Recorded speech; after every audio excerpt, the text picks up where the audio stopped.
sa katatapos po niyong gawain. Salamat po, Ama, sa inyong pumasalita na nagbigay sa amin ng kalakasan, sigla sa aming buhay espiritual. Salamat po, Panginoon, sa inyong po pagtuturo sa amin, O Lord, na dapat lamang po kami maglingkod, Panginoon, na may katapatan na puso sa inyong harapan, Lord. At nawa, kami po lahat inyong pangunahan at turuan niyo po kami, Panginoon, sa amin po mga buhay.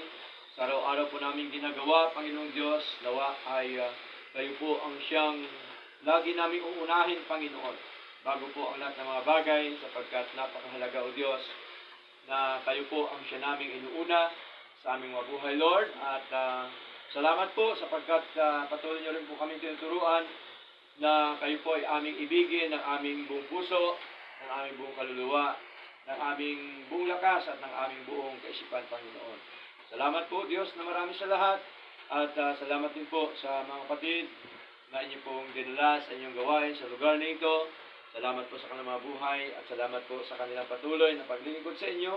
Nawa, Panginoon, kami pong lahat ay patuloy niyo po kaming pagpalain ng iyong mga salita. Patuloy niyo po na ipaunawa sa amin po, Diyos, na kami po nawa ay maging matatag, Panginoon, sa mga buhay, sa anumang mga hamon sa buhay, sa mga ito, sa anumang mga problema, sa anumang pagsubok, Panginoon, ay nawa ay patuloy po namin mapagtagumpayan sa pagitan po, Diyos, ng inyong kapangyarihan, Lord.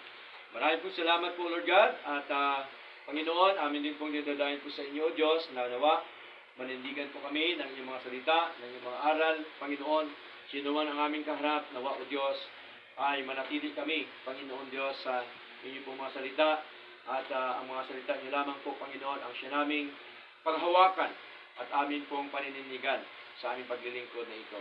Patuloy po nawa, iingatan, pangunahan, at turuan ang bawat kapatid, at patatagin niyo po nawa sila at palaguin sa kanilang pananampalataya. Nawa, Panginoon, ay patuloy niyo po silang pangunahan, magkaluan po sila ng pakumbabang puso, at patuloy po na sumunod, Panginoon, sa inyong mga utos, at patuloy po kami, Panginoon, lahat ay may takot po sa inyo, Lord.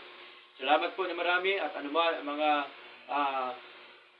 anuman po, Diyos, ang aming mga plano, ang aming mga mithin sa buhay, nawa, kayo po nawa ang siyang magkaloob, kayo po nawa ang siyang magturo sa amin, Panginoon, upang ang aming mga gagawin na mga bagay na aming gagawin, O Diyos, sa inyong harapan, ay maging maayos po at maging matagumpay. Tunay nga po na kayo po ay lagi namin in-acknowledge, kayo po ay lagi namin, Panginoon, kinikilala sa mga buhay, O Lord God, sapagkat wala na pong iba, Panginoon, ang siyang tumulong sa amin, kundi kayo lamang po, O Diyos.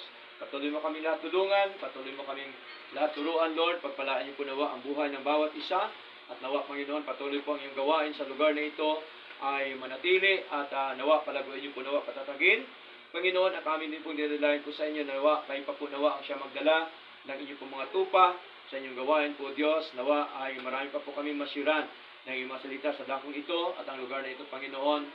Kayo po nawa ang siyang kumilos, Panginoon, at tuturo niyo po nawa sa amin, O Diyos, ang inyo po mga tupa, ang inyong mga hirang, upang sila po ay amin pong mabahaginan po ng iyong mga katotohanan salita, Lord.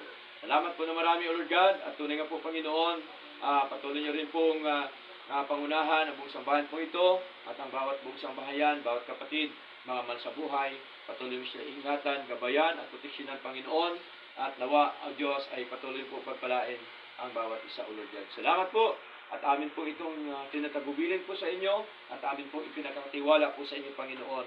Sa pangalan po ni Jesus, ito po ang aming dalangin, Lord. Amen.